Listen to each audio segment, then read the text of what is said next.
પવિત્ર શ્રાવણ માસમાં ઈષ્ટદેવ શિવજી છે, એમ અધિક માસ પુરુષોત્તમ માસના ઈષ્ટદેવ શ્રી કૃષ્ણ છે, જેની તમે આજ દિન સુધી સુંદર સુંદર વાતો સાંભળી રહ્યા છો. અને આજથી શ્રી કૃષ્ણ લીલા ચાલુ થઈ રહી છે.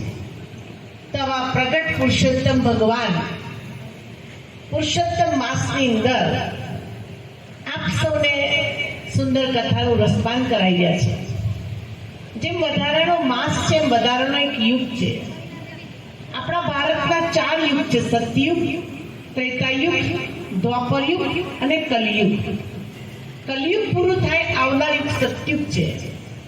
પણ કલયુગની પૂર્ણાહુતિ અને સતયુગની શરૂઆત એ વચ્ચે એક નાનકડો સમય છે, જે સમયને સ્વયં પરમાત્માએ સન 1937 ની અંદર આવી નામ આપ્યું કલ્યાણકારી પુરુષોત્તમ સંગમ યુગ.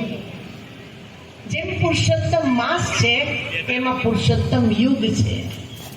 પુરુષોત્તમ માસની અંદર બધા સ્નાન, દાન, જપ, તપ, વ્રત, કથા કરે છે અને ખેતર ખેડે છે. એમાં પુરુષોત્તમ યુગની અંદર આત્મા ઉત્તમ પુરુષ બને ક્યારે કે નર એવું કાર્ય કરે નારાયણ બને, નારી એવી કરણી કરે શ્રી લક્ષ્મી બને. એ માટે સ્વયં ભગવાન આપણને ગીતા જ્ઞાન આપે છે અને એ ગીતા જ્ઞાન આપણને શ્રેષ્ઠ કર્મ કરતા શીખવાડે છે. જે આત્મા જ્યારે શ્રેષ્ઠ કર્મ કરતા શીખી જાય છે તો મનુષ્યમાંથી દેવ બની જાય છે. તો આ કલયુગના અંતિમ ચરણની અંદર પુરુષોત્તમ સંગમ યુગની અંદર શ્રેષ્ઠ કર્મ કરવા માટે હે અર્જુન, તું તારું કર્મ કરે જા, ફળની આશા રાખીશ નહીં. જૈસા કર્મ કરેગા એસા ફલ દેગા ભગવાન. એ હે ગીતા કા જ્ઞાન. સ્વયં ભગવાન છેલ્લા 90 વર્ષથી આ યુગની સ્થાપના કરી અને સરસ મજાનું આત્માનું શ્રેષ્ઠ જીવન, દિવ્ય જીવન, પવિત્ર જીવન બનાવે છે. આપ સૌ છેલ્લા 4 દિવસથી સુંદર મજાની કથાનું રસપાન કરો છો. આપણા વિશાલ દાદાએ સંભળાવ્યું કે ચરોતરમાં પહેલી વાર છું અને તે છતાં મેં તમને કેવું લાગ્યું કે બહુ સરસ લાગ્યું. આપણે વિશાલ દાદાને જોરદાર તાલીથી વધાવી લઈએ. અજાણ્યો દેશ, અજાણી વ્યક્તિ અને એની પાસે આવીને કથા કરવી એ સહેલી વસ્તુ નથી.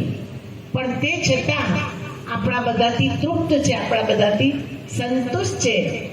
વિશાલ દાદા આજની આ કથા દ્વારા આપ સૌને કૃષ્ણની લીલામાં એવા ડૂબાડી દે જાણે કે આપણે ગોકુળમાં છે, વૃંદાવનમાં છે, એવી સરસ અનુભૂતિ થાય.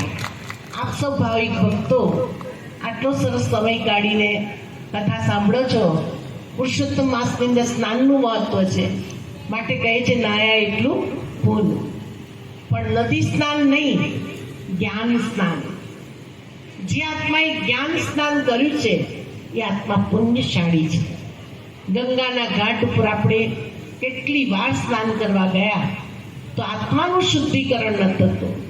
આત્માનું શુદ્ધિકરણ વાલિયા લૂંટારને એક શબ્દમાં થઈ ગયું કે તું જે કર્મ કરું છે એની સજા તારે ભોગવવી પડશે.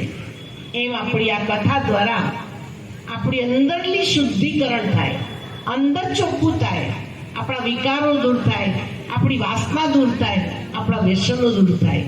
તો આજના આ પાવન પર્વએ આપ સૌને પરમ કૃપાળુ પરમાત્મા તરફથી, પુરુષોત્તમ ભગવાન તરફથી આપ સમગ્ર ભાવિક ભક્તોના જીવનની અંદર કૃષ્ણની લીલા વસે અને આપ સૌ વૈકુંઠના અધિકારી બનો.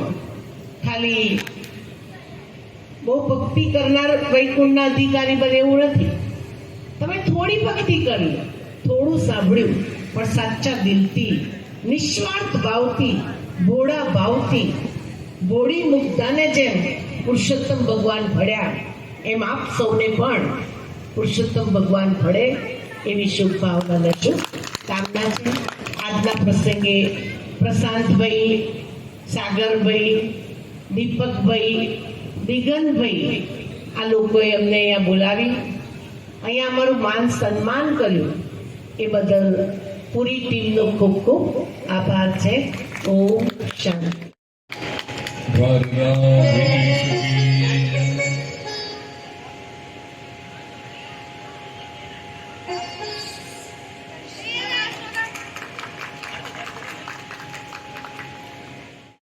કરી રહ્યા છે તો કરતલ ધ્વનિથી આપણે